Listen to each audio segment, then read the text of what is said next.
What you're about to watch is not an act, it is the real state of things. Take a look.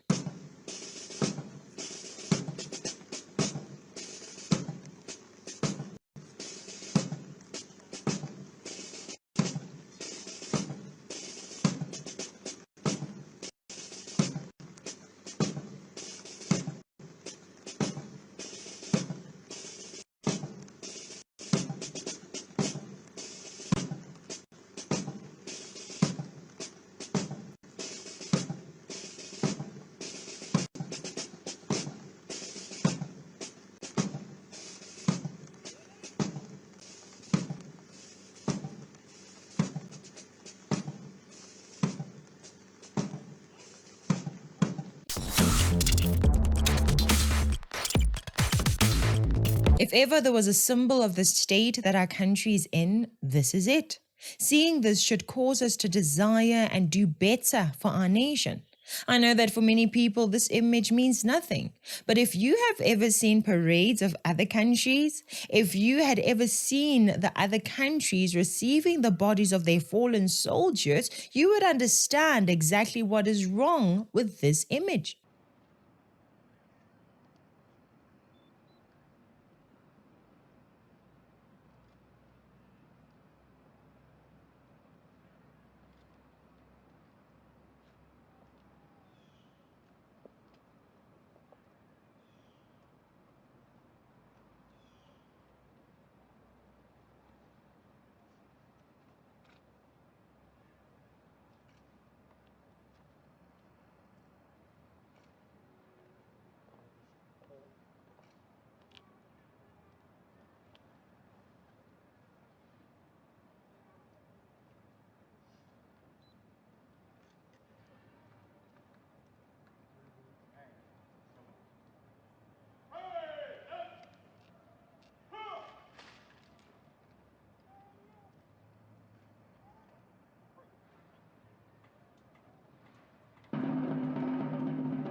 As you look at these unfit and out of shape soldiers marching out of sync, turning their heads while physically too weak to carry the coffin of the fallen soldiers, you realize that the things that other men and women are able to do in other countries are too difficult for our state employees. And as a citizen, you should not be comfortable with that. I mean, they stumble and struggle to maintain their posture. Correct me if I'm wrong, but as a soldier, you are supposed to be trained enough to the point that no matter how hot the sun gets, no matter how heavy the weight is, if you have been given a job to do, you will carry it out according to the specifications of your training. Seeing that type of discipline would be one of the obvious signs that the people training our soldiers are doing their jobs.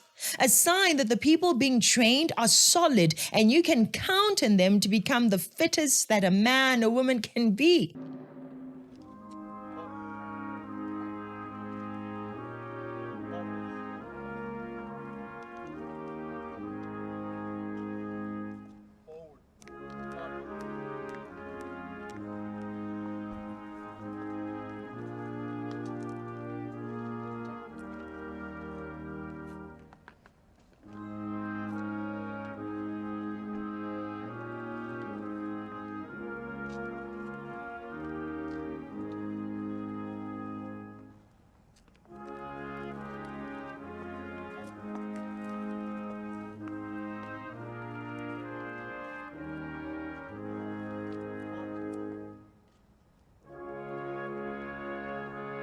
Sadly, those who are meant to be the fittest men and women of South Africa are fat, too weak to carry coffins, and unable to march in a straight line for their fallen compatriots. This is unfortunately a sign of the cancer in the rest of the country. Too many nurses, police officers, teachers, government workers are unable to do their job to the best of their abilities. Majority of them are simply getting fat on the job and have no real ability to deal with the real world problems that face our country. Very few people are up to the task. If you accept this low standard from the army, schools, police, hospitals, and other state institutions, what stops you from accepting it from ministers and even the president of the nation? The way these soldiers are handling this particular part of their job is exactly how people like Cyril Ramaphosa, Gwede Mantashe, and Jimotega, and many others are handling their jobs. They are simply stumbling along, reporting for work. The only things they are good at showing up for are the benefits or the perks of their jobs. These people marching are a reflection of the leadership that created them. You do not get soldiers marching like this in a vacuum. This is one of the biggest signs that mediocrity has been accepted and even embraced by the ANC. And the fact that the ANC still gets votes is a sign that many citizens have embraced the ANC with its mediocrity. Let us do our best to change our minds and understanding of what makes a good leader and a good nation. And as we learn, let us do our best to educate our friends, our families, and associates. I mean, guys, this almost looks like they went and picked some old people in the rural areas, gave them uniforms, and told them to carry the fallen soldier. If this is what our defense force is made up of, this is a sign that our military is not even ready for war. Do you remember the Libyans who were training within our South African borders not so long ago? These soldiers on your screen are the kinds of people that are supposed to fight them. Remember the drug dealers that enter our borders? These soldiers are supposed to be patrolling the borders of our country to find those drug smugglers and deal with them. These ones who are struggling to carry a coffin and march along a straight line without any threat in sight. Truthfully speaking, South Africa is not ready for any kind of conflict with anyone internally or externally. The best of our people are serving in the private sector. Meanwhile, most of the best in the government will never be allowed to shine. But when people like the Guptas ask to meet our ministers jump up and go. But do they jump up to address the biggest issues that are affecting our people? To this day, the real priorities that most South Africans are concerned with are not being addressed. For example, illegal immigration, drug dealers, unemployment, teenage pregnancies, moral decay in our communities, next to poor education, the high levels of violent and financial crimes. South Africa wants to play the big African powerhouse, but the current leadership makes it so weak that barely anyone significant notices it. It does not even have its own house in order. Our country is still in chaos, yet our politicians are so eager to play global politics when they have failed us here at home. It is a real shame.